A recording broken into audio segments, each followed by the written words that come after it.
স্বামীর মর্যাদা নারীরা শুনতেই তৈরি না। তারা স্লোগান কি দেয়? পুরুষের ক্ষমতা ভেঙে করো সমতা। এই সমাজের তাসিরে আমার আপনার মেয়ে নষ্ট হয়ে যাচ্ছে। আমার নবীজি প্রত্যেক স্ত্রী অন্তরের মধ্যে স্বামীর মর্যাদা প্রতিষ্ঠিত করে ফেলছিলেন। এই জন্য কোন নারী চায়নি, পারেনি স্বামীর এই কথা অমান্য করতে। তাহলে এই মেয়েটাই সংসার করতে আসলে 1 মাসের মধ্যে 5 বার বেয়াদবি করে স্বামীর সাথে। এর কারণটা কি? এই মেয়ে খারাপ না, আমাদের এই সমাজ ব্যবস্থা খারাপ। তার উপরে আল্লাহ লানত, তার উপরে ফেরেশতাদের লানত, পুরো দুনিয়ার মানুষের লানত তাদের উপরে। কিন্তু আমাদের নারীরা অনায়াসে কিছু করতে না করতে আমার তুমি ছেড়ে দাও, আমি চলে যাবো। খবরদার, আমাদের দেশে বড় ভাইয়ের মর্যাদা আছে। বড় ভাই কিছু বললে আমরা সবাই কি বলি? থাক, বড় ভাই তো জমি মেরে খেয়ে ফেলছে, তারপরে কি বলে? বড় ভাই কিছু বলেন না, বলে না? বাবার সাথে বছরকে বছর বেয়াদবি করে না, তো আমার বাবা কি বলবো। তো বাবার সম্মানটাকে পরিবারের লোক বুঝে। উস্তাদের সম্মান এস্টাবলিশড আছে, কিন্তু স্ত্রীর কাছে এই শায়েকের মূল্য নাই। বাবাকে দেখেছে তার উস্তাদকে সম্মান করতে, মাকে দেখেছে তার শায়েককে পীরকে সম্মান করতে, কিন্তু মাকে দেখেনি যে সে তার বাবাকে সম্মান করেছে। আমি আমার স্ত্রীকে জিজ্ঞাসা করলাম, তুমি তো মাদ্রাসায় পড়েছো কয় বছর? 6 বছর পড়েছি। তুমি 6 বছরে কতবার বেয়াদবি করছো উস্তাদের সাথে? আমি কোনদিন করি নাই বেয়াদবি। আল্লাহ, তোমার উস্তাদের কি কোনো কিছুই খারাপ লাগতো না? তার অনেক উল্টা পাল্টা লাগতো, কেন বলতো না? উনি আমার উস্তাদ, উনি আমার উস্তাদ, আমি ওনার সাথে বেয়াদবি কিভাবে করবো? তাহলে যে একজন নারী 6 বছর মাদ্রাসায় পড়ে, সে কোনোদিন তার উস্তাদের সাথে বেয়াদবি করেনি, উচ্চবেলায় কথা বলেনি। এরপর আমি বললাম, বলো তোমার বাবার সাথে কতদিন বেয়াদবি করেছো?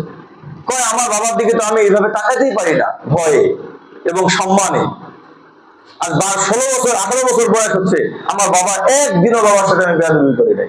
কিছু করলে আমি একটু হয়তো আবদার করেছি, বুঝতে পারছেন? আমি বললাম, তোমার বড় ভাইয়ের সাথে কয়বার বেয়াদবি করছো? করি নাই। তাহলে এই মেয়েটাই সংসার করতে আসলে 1 মাসের মধ্যে 5 বার বেয়াদবি করে স্বামীর সাথে। এর কারণটা কি? এই মেয়ে খারাপ না, আমাদের এই সমাজ ব্যবস্থা খারাপ। আমাদের সমাজে বড় ভাইয়ের সম্মান প্রতিষ্ঠিত আছে, বড় উস্তাদের প্রতিষ্ঠিত আছে। নিজের মেয়েকে এটা বোঝায় না যে তোমার স্বামী আমাকে যেরকম লাখ লাখ মানুষ সম্মান করে, তার থেকেও কোটি গুণে বেশি দামি তোমার স্বামী তোমার কাছে। রাসূল সাল্লাল্লাহু আলাইহি ওয়াসাল্লাম এটা নিজের মেয়ে ফাতেমাকে শিখাইছিলেন। আপনাদেরকেও বলতেছি, হুজুরের মেয়ে সব আল্লাহ দিয়ে বানান। আমার মেয়ে, তার মা দুধ খাওয়ানোর সময় কোরআন শরীফ তেলাওয়াত করছে, মেয়ে হচ্ছে 1 নম্বর বেয়াদব, স্বামীর সাথে প্রত্যেকদিন বেয়াদবি করে। অনেকে আছে বাবারা নিজেদের মেয়েদেরকে শুধু আদর করেন না। ভাই, আপনার শ্বশুর যদি আপনার মেয়েকে তরবিয়ত দিয়ে আপনার কাছে পাঠায়, তাহলে আপনার সুখের সংসার পেয়েছেন। আর যদি বেয়াদব হয়, সারাদিন তো শ্বশুরকে গালান, তাহলে আপনি আপনার মেয়েকে সেভাবেই তৈরি করবেন। দেখেন, একটা ঘটনা শোনাই। নবী করিম সাল্লাল্লাহু আলাইহি ওয়াসাল্লামের স্বামীর মর্যাদা আমি আপনাদেরকে বুঝাই। স্বামীর মর্যাদা নারীরা শুনতেই তৈরি না। তারা স্লোগান কি দেয়? পুরুষের ক্ষমতা ভেঙে করো সমতা। এই সমাজের তাসিরে আমার আপনার মেয়ে নষ্ট হয়ে যাচ্ছে। নানিকে দেখে নানাকে কষ্ট দিতে, দাদিকে দেখে দাদাকে কষ্ট দিতে, এমনকি শায়েক এসে নিজেই বয়ান করে যে আমার শায়েকগিরি বাড়ি চলে না। তার মানে কি? শায়েকগিরি প্রতিষ্ঠিত আছে, কিন্তু স্বামীগিরি প্রতিষ্ঠিত নাই। অবশ্য একজন স্বামীর সম্মান কি পরিমাণ মর্যাদাশীল একটা স্বামী, দেখেন আপনাদেরকে বুঝাই।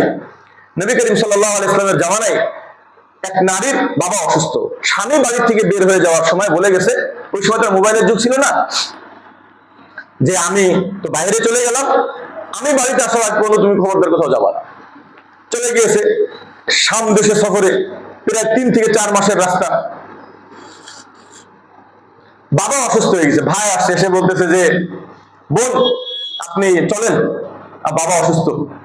দেখো, আমি স্বামী তো নিষেধ করেছি, তুমি রাসূল সাল্লাল্লাহু আলাইহি ওয়াসাল্লাম জিজ্ঞাসা করো, কারণ উনি তো সারে, উনি অনুমতি দিতে পারে।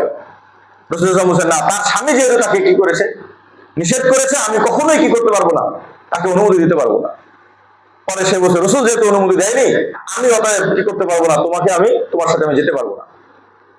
এরপরে কিছুদিন পরে বাবা একেবারেই মর্মান্তিক অবস্থা, মরে যাবে। বোন আপনাকে শেষবারের জন্য দেখতে চাচ্ছে। বাবা বলছে, আমার অনুমতি নাই আমার স্বামীর বাহিরে যাওয়া। কারণ কি জানেন? এমন কেন করেছে? কারণ নবীজি প্রত্যেক স্ত্রীর অন্তরের মধ্যে স্বামীর মর্যাদা প্রতিষ্ঠিত করে ফেলছিলেন। এই জন্য কোনো নারী চায়নি, পারেনি স্বামীর এই কথা অমান্য করতে। আগে স্বামীর মর্যাদা প্রতিষ্ঠিত হতে হবে। আল্লাহ তাআলা কোরআনে পাকের মধ্যে বলেছেন, আর রিজালু কাওয়ামুনা আলান নিসা, নারী পুরুষরা পরিচালক। বলেন, যেই ড্রাইভার গাড়ি চালাচ্ছে কিন্তু ব্রেক এক প্যাসেঞ্জারের হাতে, গ্যাস এক প্যাসেঞ্জারের হাতে, আর ড্রাইভারের হাতে শুধুমাত্র স্টিয়ারিং, গাড়ি চলবে? তো আমরা আমাদের জীবন চালাই, সংসার চালাই, কিন্তু ব্রেক আর স্পিড হবে কার হাতে? বউর হাতে। যে কোনো সময় স্বামীকে কব্জা করে ফেলবে, যে কোনো সময় স্বামীকে কলঙ্কিত করে ফেলবে। এটাও দিয়েছে এই সমাজের লোক। বউ এসে বদনাম করলে সবাই খেয়ে ফেলে।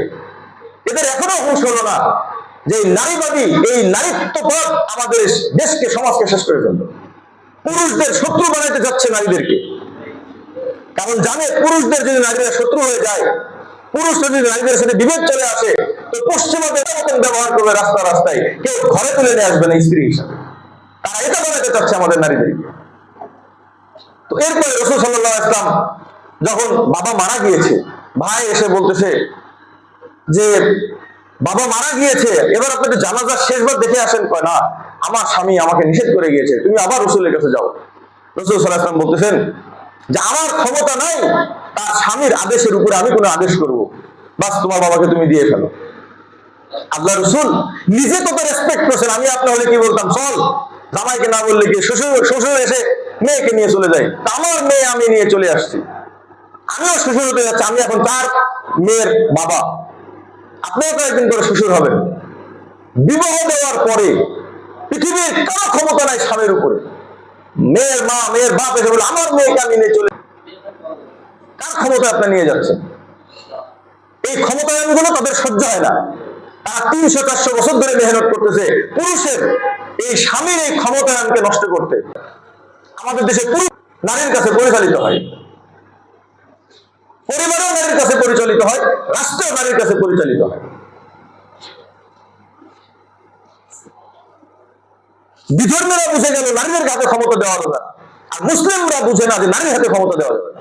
বাংলাদেশের কত মায়ের বুক খালি করেছে, কত পুরুষকে আয়না ঘরে দিনের পর দিন কষ্ট দিয়েছে। হাসিনা নারী, নারী জঘন্য হলে পুরো দুনিয়া শেষ করে ফেলতে পারে, এর নাম নারী। আর নারী যদি ভালো হয় তার পেটে মুহাম্মদ রাসূলুল্লাহর জন্ম হয়।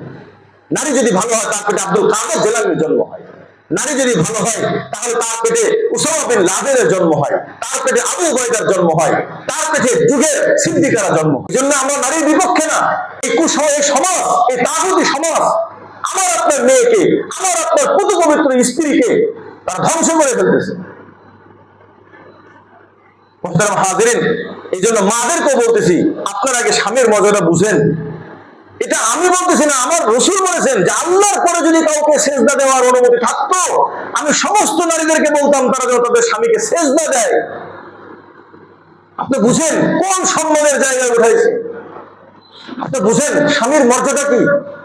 একটা স্বামী বিবাহ করার পর থেকে, আমার এক দুলাভাই আমার বোনের জন্য ওনার ক্যান্সার হয়েছে, 3 বছরে প্রায় 1 কোটি টাকার উপরে খরচ করেছে। স্ত্রী ছাড়া অন্য কোন নারীর পেছনে এত টাকা খরচ করা সম্ভব?